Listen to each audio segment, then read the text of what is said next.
Assalamualaikum warahmatullahi wabarakatuh. Jumpa lagi bersama kami dalam program Diaspora Muhammadiyah yang membahas perkembangan persyarikatan di berbagai negara.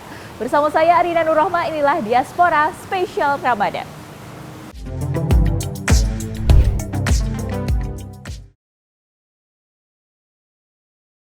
Baik pemirsa, di Diaspora Spesial Ramadan kali ini kita akan membahas mengenai perkembangan dan juga aktivitas para kader persyarikatan yang ada di negeri Jerman dalam melaksanakan ibadah puasa. Seperti apa kegiatan mereka selama menjalankan ibadah puasa? Berikut tayangannya.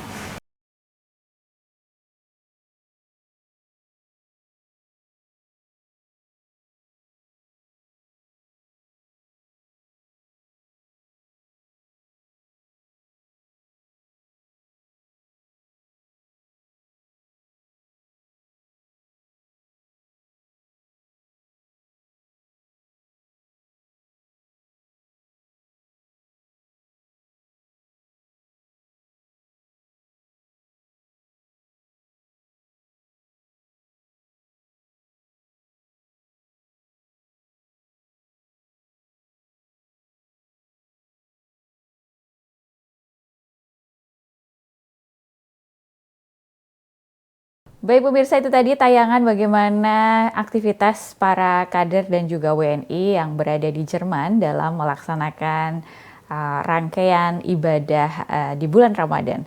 Dan suasana Ramadan ini tentu saja langsung saja kita tanyakan kepada salah satu kader persyarikatan yang saat ini juga tinggal di Jerman, yakni Ustadz Alda Kayuda selaku Wakil Ketua PJM Jerman Raya. Assalamualaikum Ustadz.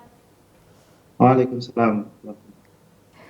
Ustadz, ini kalau di bulan Ramadan ini kami menanyakan bagaimana sih suasana di Jerman jika bulan Ramadan?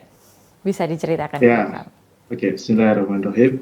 Terima kasih sebelumnya dan kalau saya bisa mengabarkan di Jerman ini ya, saya alhamdulillah sekarang tinggal di Frankfurt, jadi termasuk kota besar dan banyak sekali WNI yang tinggal di sini. Kalau di Jerman tentunya nggak seperti di Indonesia ya, hype-nya lebih terasa, vibe-nya lebih terasa dan lain sebagainya. Kalau di sini ya biasa saja. Tapi alhamdulillah ya di sini ada buat kita orang WNI terutama ada Masjid Indonesia Frankfurt, di mana Masjid Indonesia Frankfurt ini komunitas Muslim, seluruh Muslim di Frankfurt terutama itu kita selalu mengadakan acara pertemuan. Jadinya vibe-nya jadi kelasa lebih enak ketika terus kemudian kumpul bareng bersama orang-orang Indonesia, bisa buka bersama bareng, taraweh bareng, bahkan sahur bareng, pengajian dan lain sebagainya. Itu di sini kerasa betul sih kalau ke masjid bagi yang suka ke masjid. Bukan bagi yang mungkin memilih untuk sendiri karena banyak kegiatan dan lain sebagainya, ya biasanya ya kurang mungkin kayaknya. Baik, Islam di Jerman sendiri kan minoritas. Bagaimana mengumpulkan banyak komunitas Muslim yang kemudian bisa tergabung begitu ya. Dan tadi juga Ustadz menyampaikan bahwa di Masjid Frankfurt banyak sekali kegiatan-kegiatan dan itu adalah momen di mana para Muslim baik itu WNI maupun mungkin dari negara lain berkumpul di situ untuk bercengkrama dan juga melakukan aktivitas. Nah, ketika Ramadan sendiri bagaimana mengatur ini kegiatan Ramadan ini di pemerintah Jerman sendiri bagaimana?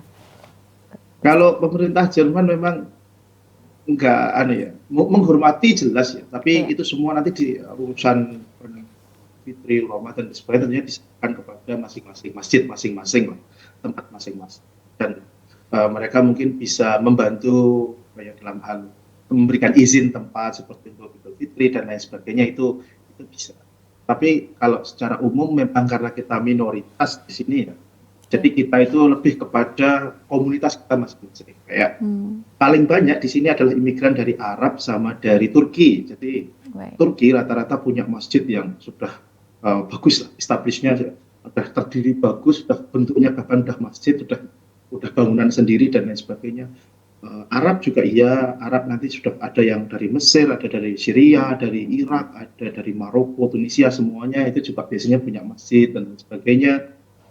Indonesia termasuk yang masih jarang sebenarnya, tapi alhamdulillah Frankfurt ini termasuk komunitas Indonesianya, Muslim Indonesianya termasuk kompak. Iya. Saya pribadi sekarang bisa dibilang adalah imam di sana karena background saya sendiri adalah santri di Madrasah Mualimin Muhammadiyah Yogyakarta. Iya. Terus kemudian sampai sini, terus di Islamic Studies juga di sini diminta untuk ngisi ngaji dan lain sebagainya. Lalu kemudian ya masyarakatnya alhamdulillah sebenarnya sangat tertarik betul ya apa namanya dengan agama terutama ketika Ramadan ya itu sangat sekali banyak bahkan orang luar itu juga ikut untuk datang ke masjid orang luar Indonesia maksud saya Masya Allah. itu karena memang apa ya masjid Indonesia di sini yang mengadakan buka puasa bersama itu nggak banyak Hmm, jarang sekali bahkan baik. satu Frankfurt itu mungkin bisa dihitung jari dan Indonesia masjid Indonesia Frankfurt itu termasuk salah satu dari yang dihitung jari tadi itu Iya, iya. maka orang-orang pada datang apalagi orang luar pengen rasain masakan Hmm, Indonesia kan ya karena apa masakan baik. tentunya yang membuat para jamaah yang tentunya masakannya juga Masya Allah enak-enak dan lain sebagainya dan berbagai rasa ada yang berbagai apa namanya semuanya lah masakan Nusantara hampir bisa dibilang Ramadan itu bisa dibilang mungkin untuk mahasiswa juga perbaikan gizi dan untuk kita semua jadi tempat untuk melipur apa namanya kerinduan kita sama negara kita sama Indonesia seperti itu. Baik, ada takjil juga nggak Ustadz kalau di sana Ustadz? Iya, ada takjilnya. Jadi nanti ketika biasanya sebelum maghrib itu kita udah pengajian dulu, Hmm, pengajian singkat, terus kemudian nanti buka puasa apa namanya, buka puasa membatalkan bersama. dulu sholat, terus kemudian makan bersama atau apa namanya, rundownnya bisa dibikin masing-masing lah Iya, ya. Tapi kadang berubah-berubah, tapi kurang lebih ya seperti itu. baik. Ya alhamdulillah. Ini kalau Ramadan itu kan kalau di tanah air sangat terasa sekali. Bahkan mulai Iya, dari buka puasa, kemudian sholat tarawih, begitu hampir semua masjid aktivitasnya sangat padat dibandingkan dengan padat. bulan-bulan eh, se- selain Ramadan begitu. Nah, Iya. jadwal kerja di Jerman ini kan sangat ketat sekali. Biasanya di negara-negara maju itu jadwalnya cukup padat sekali dalam Hmm, melakukan pekerjaan. Bahkan sampai malam juga masih bekerja. Nah, kalau di iya. Jerman sendiri bagaimana Ustadz melihat para kader-kader dan juga WNI untuk membaginya ada sholat tarawih berjamaah atau bagaimana Ustadz? Ah, ya, alhamdulillah kalau di sini rata-rata kebanyakan memang ada yang shift malam, tapi rata-rata itu kerja mungkin kan sehari 8 jam di sini ya. Hmm. Ya, kira-kira dari jam 7 sampai jam 3 atau jam 8, jadi sampai jam 4 atau 4 lebih. Ditambah istirahat setengah jam ya, kira-kira sekitar jam 4 mas tadi. Hmm. Buka sendiri nanti kan untuk Ramadan kali ini, kalau tidak salah sekitar jam setengah 7 itu sudah buka tarawehnya itu masih jam 8-an. Jadi sebenarnya masih cukup sekali apa namanya, Hmm. untuk ikut apa namanya taraweh. Jadi rata-rata juga ketika taraweh banyak yang datang, terutama itu memang ketika weekend ya, Baik. apa namanya, sejumat malam, Sabtu malam, Minggu malam. Itu masjid itu biasanya membludak sekali. Bahkan sampai kadang mungkin takjilnya juga kurang dan lain sebagainya. Jadi ya memang jadi panitia juga harus Baik. siap-siap. Tapi so far alhamdulillah dari evaluasi tahun kemarin sih kita memang capek, memang jadi Betul. panitia memang capek dan lain sebagainya. Tapi seneng gitu bisa mengumpulkan Baik. banyak masyarakat, bisa bareng-bareng, ngaji bareng, dapat Jadi kayak vibe-nya ketika suasananya homey gitu ya, ya seperti. betul. Jadi suasananya kayak Indonesia betul lah. Jadi rasa Baik, sekali itu. baik Ustadz. Ustadz, ini kan banyak sekali kegiatan di masjid-masjid juga Ramadan. Ternyata juga ada juga kegiatan-kegiatan Ramadan di Jerman gitu. Ada yang menarik umat selain non-Muslim yang juga melihat hal unik yang dilakukan oleh umat Muslim yang sedang berbuka puasa bersama, kemudian sholat bareng, bercengkrama bersama begitu. Hmm, apa ya? Jarang karena apa agama itu ranahnya privat kalau di sini. Iya, oh Jadi baik.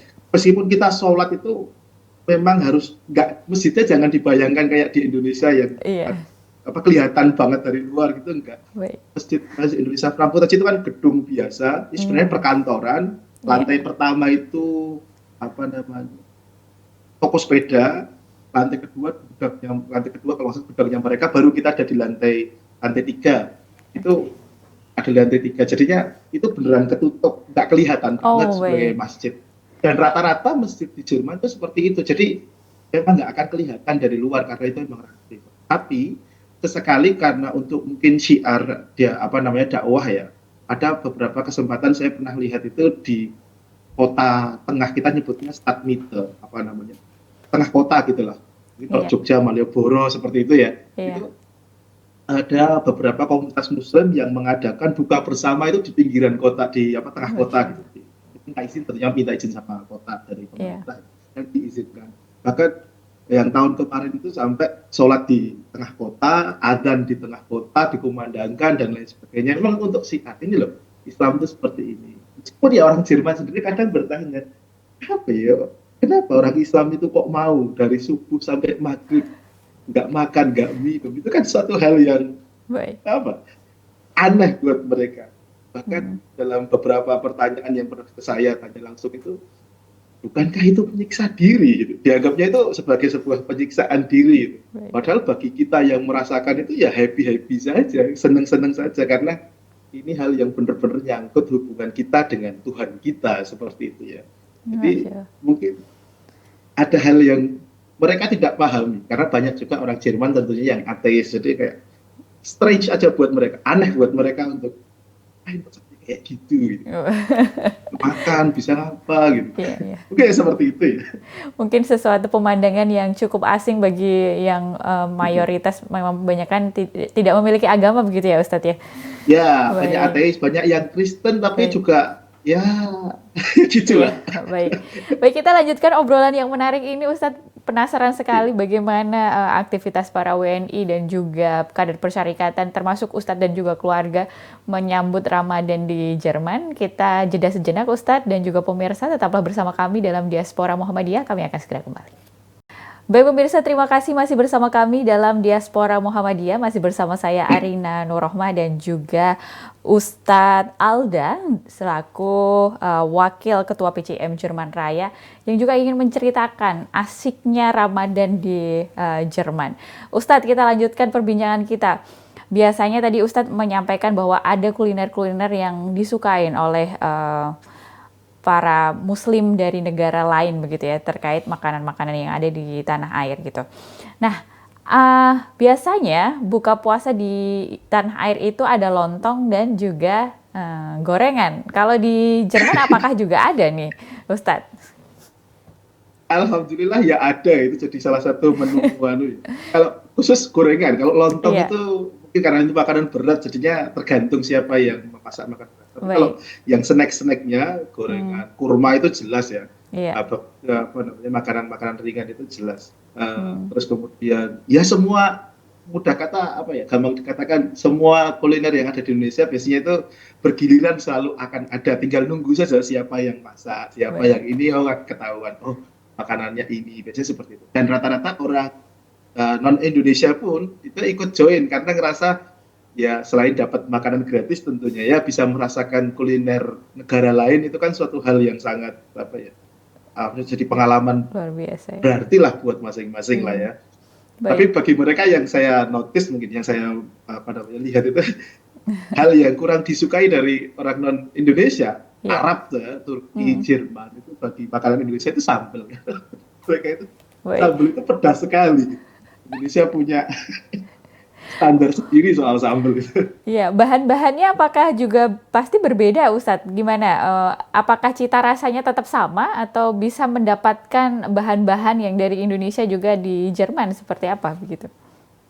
Kalau Frankfurt karena dia memang kota besar dan WNI-nya banyak, Hmm. termasuk mudah untuk dapat bahan-bahan untuk masak apa saja. Dan Oh, ada baik. toko Asia di sini di dekat Frankfurt tuh udah banyak sekali Hmm. yang jual apa namanya produk-produk Indonesia, Malaysia, Thailand dan semua lah.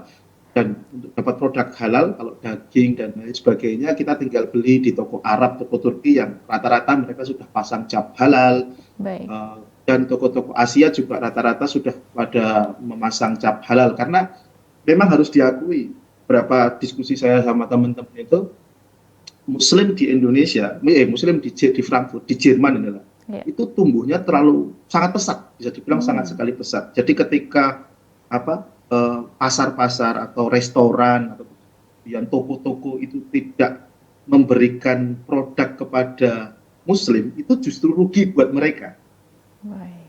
Luar Karena biasa. mereka akan kehilangan pasar yang sangat sekali besar. Hmm, luar Kayak biasa. misal ada toko-toko yang kelasnya sudah apa ya, yang besar gitu, terus kemudian tidak pasang logo halal, itu mereka akan kehilangan karena orang Muslim akan beli daging di toko Arab, di Hmm, toko Turki yang sudah pasang halal. Restoran-restoran di Frankfurt ini terutama banyak sekali yang sudah pasang logo halal, itu sudah hal yang bagi kita itu sudah gampang lah untuk didapatkan gitu. ya, Meskipun ya Masya tentu Allah. yang tidak halal juga banyak ya tentunya ya. Masya Allah. Iya Ustadz. Ustadz, nih kalau misalnya Ustadz waktu pertama kali di Jerman begitu ya, merasakan sendiri kegiatan aktivitas dan juga cuaca yang tentu saja berbeda, culture Ya. yang berbeda begitu. Apa sih biasanya tantangan yang dihadapi umat Muslim ketika tinggal di Jerman dalam melaksanakan ibadah puasa? Khusus untuk puasa, Iya. ibadah puasa itu mungkin kalau musim panas waktunya. Hmm, Nanti ketika bulan Juni, kalau Ramadan dapatnya di bulan Juni, Juli, itu agak sedikit wow, karena dia subuh itu jam 3, maghrib itu sekitar setengah 10, hmm, isaknya itu jam 11 lebih.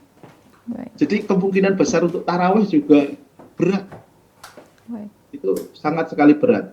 Kalau kemarin terakhir saya puasa bareng sama istri, di sini ketika pas musim dingin, kata apa namanya puasa sunnah kemarin ini, itu itu justru lebih enak sekarang musim dingin kan, karena sekarang subuhnya sekitar jam setengah 7, sekitar itu jam 6, jam setengah Iya. 7.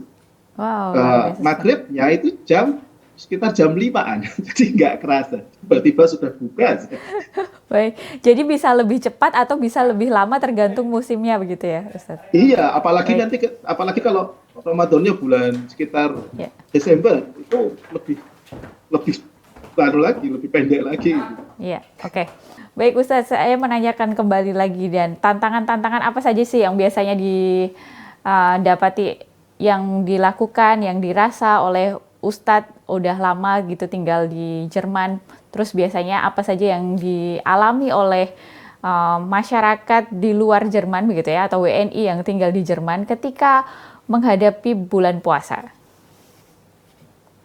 Khusus untuk bulan puasa, ya mungkin ini, kalau bulan puasa di musim panas, Ya, mungkin eh, musim panas itu sekitar bulan Juni ke Juli, itu memang agak ekstrim karena dia subuhnya jam 3 dan iya, terus kemudian eh, maghribnya itu sekitar setengah 10, isyaknya sekitar jam 11.15 lah, atau bahkan setengah 12. Itu ekstrim sekali. Maka banyak iya, yang terus kemudian mungkin skip, apalagi skip terawih ya. Itu hmm, agak banyak yang seperti itu karena paginya. Nanti kalau terawih ya pas weekend gitu mungkin baru bisa. Tapi kalau musim dingin rata-rata ya banyak yang apa namanya datang, karena puasa di musim dingin lebih cenderung enak. Kayak sekarang ini kan musim dingin. Kalau puasanya sekitar bulan Januari, bulan apa namanya, ini agak enak karena subuh sekitar setengah 7, terus subuhnya jam jam baik. 5 maghribnya jam 5. Jadi sebenarnya ada hal yang kurang pas tapi banyak dilakukan oleh WNI di sini itu ketika ada masalah dia nggak puasa puasa di di bulan Ramadan, biasanya karena wanita haid dan lain sebagainya, Iya, iya, nyaurnya itu di musim dingin. Enak. baik. Mengajarkan puasa kepada anak-anak gitu di Jerman itu apakah lebih susah dibandingkan kalau kita mengajarkan di tanah air, Ustadz? Biasanya Ustadz Oh, ada ya menemukan ya. kasus nggak? Ya, ya, ya, itu kalau anak saya masih umur 4 tahun Iya, sekarang, iya, tahun jadi belum puasa. Tapi beberapa cerita dari teman-teman yang sudah punya anak yang apa SD di sini memang agak iya, sulit, karena terutama juga dari ini saya pernah dapat cerita dari salah satu aktivis masjid juga, hmm, anaknya ketika puasa itu nggak boleh di apa namanya di sekolah disuruh makan, karena baik, ada tadi itu yang saya sampaikan di awal itu kayak puasa itu anggapannya ada menyiksa gitu. Terus kemudian kok anak kecil kok disuruh puasa, itu kan dianggapnya menyiksa. Jadinya di sekolah itu disuruh makan, karena di sekolah nanti biasanya ada makan bareng. Terus iya, kemudian kalau anaknya nggak mau makan itu malah disuruh makan beneran. hmm, Karena kalau nggak itu, kalau anaknya nggak mau makan dan apa ya ngotot, itu malah nanti bisa trouble. Itu bisa bisa masalah sama negara. baik, baik, Jadi apa namanya mungkin ya agak sulit untuk ngajarin anak. Tapi beberapa beberapa anak-anak ya sudah apa namanya banyak yang latihan puasanya bagus, banyak yang apa namanya eh, kalau pas lagi kayak gitu ya mungkin pas nggak sekolah nanti puasa dan lain sebagainya. Banyak yang apa namanya alhamdulillah anak-anak kecil yang apa namanya dekat dengan masjid. Jadinya kita juga senang sekali masjid juga ramai dengan anak-anak kecil main-main semuanya. Jadi ya termasuk hal yang patut untuk disyukuri buat muslim kita di sini. Masya Allah. Artinya di sana benar-benar meskipun minoritas tapi masyarakatnya juga damai dan juga lebih relatif lancar begitu untuk melaksanakan ibadah Ramadan dan juga Ya, ibadah-ibadah iya, lainnya bagi umat muslim iya, ya Ustadz. alhamdulillah iya. Baik, Ustadz kita jeda sejenak, sembari nanti kita akan melanjutkan perbincangan kita. Tetaplah bersama kami pemirsa, kami akan segera kembali. Baik pemirsa, terima kasih masih bersama kami dalam Diaspora Muhammadiyah Spesial Ramadan. Masih bersama saya Arina Nurrohma dan juga Ustadz Alda yang ada di Jerman saat ini. Ustadz, kalau kita berbicara mengenai, tadi sudah berbicara mengenai tantangan. Saat ini bagaimana sih kita melihat Ustadz sendiri berdakwah di sana, begitu? Dan animonya, masjidnya juga sangat disukai oleh muslim-muslim. Nah, animo masyarakat dari Jerman asli sendiri terhadap Islam di sana seperti apa? Kami melihatnya kemarin dapat informasi bahwa mu'alaf di Jerman cukup banyak juga, gitu. Ya. Kalau saya pribadi, kalau orang Jerman asli, yang Iya. artinya keturunan Jerman nikah sama Jerman terus dapat punya anak, itu saya pribadi jarang melihat Baik. seorang Jerman. Iya. Tapi yang sering saya lihat kalau orang dia ada orang asing yang mukanya Eropa seperti Iya, itulah, iya, iya. terus kemudian kok dia sholat dan lain sebagainya, biasanya saya tahu itu salah satu orang tuanya Muslim. Jadi dia mesti ada keturunan, entah dari Indonesia, seperti ketua PCIM Jerman kita itu kan Iya, betul. menikah dengan Albania kalau salah, muka-muka anaknya itu Eropa sekali lah ya. Betul, betul. Itu alhamdulillah juga sering ketemu di masjid dan lain sebagainya. Jadinya kalau orang Eropa sendiri saya jarang lihat. Tapi kalau animo dari masyarakat, terutama dari mereka yang mempunyai keturunan Muslim, Iya. itu alhamdulillah termasuk banyak ya, termasuk apa namanya. Saya sendiri juga termasuk kaget gitu. Oh, ternyata banyak sekali untuk apa namanya animo masyarakat di sini. Bahkan dalam beberapa kesempatan sebenarnya karena di sini kekurangan ustadz, beberapa kali diminta ustadz, barangkali bisa apa di permanen residen di sini ya untuk tinggal lama di sini. Tapi saya belum tahu untuk masa depan tentunya. Maka sebenarnya saya di sini juga apa namanya terima kasih untuk diundang, tapi saya juga mengajak barangkali dari Muhammadiyah dan juga dari pondok-pondok pesantren Muhammadiyah tentunya kader-kadernya yang sudah matang secara keagamaan barangkali bisa balik hijrah. Balik hijrahnya nggak cuma di Indonesia seperti itu ya. Bisa balik hijrah sampai ke Frankfurt, sampai ke Hamburg, sampai ke apa namanya Jerman, Belanda, itu banyak sekali yang sebenarnya mereka itu membutuhkan siraman rohani. Karena mungkin barangkali di sini apa ya hektik untuk mohon maaf dalam bahasa kita mungkin sibuk kerja terus kemudian gampangannya nyari uang terus kadang ketika pengen balik untuk memperbaiki rohaninya itu ternyata di masjid nggak ada ustadznya, ternyata nggak ada yang ngajar dan lain sebagainya. Maka harap betul dari Muhammadiyah kalau diaspora internasional nanti para santri-santri Muhammadiyah itu bisa ayo datang ke Jerman ke jadi peluang dakwahnya masih besar sekali ya Ustadz di Jerman. Tuh. Ya. Malah kalau di Indonesia kan sudah banyak. Iya, betul. Kalau di Indonesia Pak nguyai sektor udah banyak gitu. Kalau di sini kan di sini sudah. Ustadz, kalau kita tadi membicarakan Ramadannya, nah kalau Idul Fitri sendiri bagaimana Ustadz? Ini kan sudah melewati COVID, sudah kembali normal begitu. Biasanya kalau sudah kembali normal seperti ini, apakah ada kegiatan aktivitas-aktivitas di luar? Kalau di Amerika sendiri juga kan kita sering melihat bahwa ada banyak sekali berkumpul di lapangan hijau begitu, di lapangan untuk atau di ruangan terbuka begitu untuk silaturahmi dan juga menikmati masakan-masakan Nusantara seperti halnya ketika kita berada di tanah air.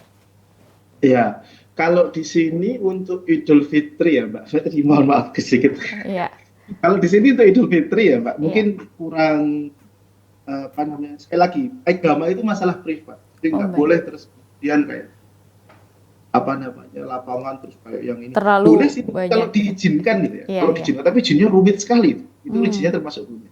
Terakhir kami melakukan Idul Fitri itu di Wisma, yang Wismanya ini milik KJRI Frankfurt, milik baik, Indonesia tentunya. Dan itu di baik. dalam apa, di dalam ruangan, bukan dalam ruangan, ada kebunnya, ada tempat hijaunya gitu. Tapi memang masih di dalam kepemilikan apa namanya, privat gitu, bukan di lapangan bola yang seperti kayak di kalau Muhammadiyah gitu ya. Iya, Itu eh, jarang sekali. Tapi setelah itu tentu tetap animo masyarakat yang tinggi, pengen silaturahim, pengen makan-makan dan lain sebagainya. Terus kemudian kita juga mengadakan halal bihalal.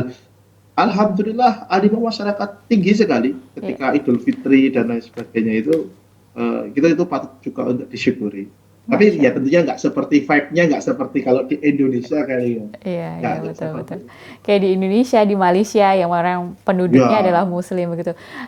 Ustadz, terakhir, tips bagi para kader yang nantinya mungkin akan seperti Ustadz berdakwah di Jerman. Tips melalui puasa Ramadan dan juga berdakwah di sana, sekaligus pesan bagi para kader-kader yang tersebar di berbagai negara. Silahkan. eh, kalau tips untuk puasa, justru ketika puasa di negara-negara minoritas ini, Ya, itu adalah kesempatan yang sangat bagus untuk kita. Maksudnya apa? Karena puasa itu kan bisa dibilang ranah privat. Kalau dalam hadis itu kan puasa itu kan hanya bukan kita sama Allah. Puasa itu beneran untuk Allah. Jadi di sini malah benar-benar kerasa. Anda mau puasa di sini, ya silahkan. Nggak puasa juga nggak ada yang akan melarang gitu. ya, Jadi beneran justru malah apa ya, bisa bisa datang betul dari hati dan justru menunjukkan bagaimana kita berhubungan dengan Allah. Itu justru sangat lebih baik kalau puasa di sini. Maksudnya ketika puasa di Eropa itu meskipun banyak tantangannya, ya. tapi ada banyak hal yang sebenarnya bisa kita dapat. Jadi Masya Allah. saya yakin teman-teman semuanya di sini juga soal kalau mau puasa ya puasa aja. Insya Allah orang Jerman juga nggak ada yang apa namanya, nggak terlalu mengganggu lah. Ada Baik. yang apa namanya, apa aneh-aneh seperti itu. Tapi ya terlepas daripada itu, ya kita apa namanya, kita tentunya itu ada sebuah hal yang memang harus kita syukuri karena itu bisa mendekatkan diri kita kepada Allah. Dan mungkin terakhir tadi tips ya, apa terakhir tadi Mbak? Mohon Pesan maaf. untuk para kader yang sekarang ini berada di berbagai negara diaspora yang lain di Ah, negara. ya, pesan bagi teman-teman semua yang ada di negara dimanapun Anda berada, terutama yang Muslim dan terutama juga yang Muhammadiyah, ya tentunya mari kita menyebarkan Islam yang rahmatan lil alamin, Islam yang berkemajuan, Islam yang apa namanya, memang membuktikan kita itu apa namanya, ambassador of Islam. Islam itu karena mau nggak mau orang Barat siapapun itu melihat kita sebagai representatif of Islam. Islam itu ya kita mudahnya. Ya, Mereka nggak melihat oh doktrin Islam itu seperti apa, tapi mereka melihat kita sebagai Islam itu sendiri. Meskipun ya tentunya kita tidak ideal, tapi saya mengajak dari saya pribadi dan para kader semua dimanapun Anda berada tentunya, jadikan diri kita Muslim yang bagus supaya orang lain, sebagai bentuk dakwah kita, supaya orang-orang Jerman dan orang-orang dimanapun Anda berada itu bisa melihat oh ternyata Muslim yang baik itu seperti ini. Dia itu adalah orang yang sabar, dia itu adalah orang yang pengertian, dia itu adalah orang yang kalau kerja itu kerja keras, dia adalah orang yang profesional, dia adalah orang-orang yang tekun, bukan yang diberitakan di media-media seperti itu ya. Mohon maaf, diberitakan sebagai ekstremis, diberitakan sebagai hal-hal yang kurang baik semuanya. ya. Mungkin itu pesan saya dan buat diri saya dan buat semua. Terima kasih. Baik, sekali lagi terima kasih Ustadz. Semoga selalu diberikan keberkahan di sana dan juga kesehatan dalam Amin. mensiarkan agama Islam dan juga Amin. menyebarkan pesan-pesan persyarikatan, internasionalisasi persyarikatan di Jerman Raya, dan juga Amin. salam untuk para kader yang saat ini tinggal di Insya Allah. Jerman. Semoga selalu maju terus PCIM yang ada di Amin. Jerman.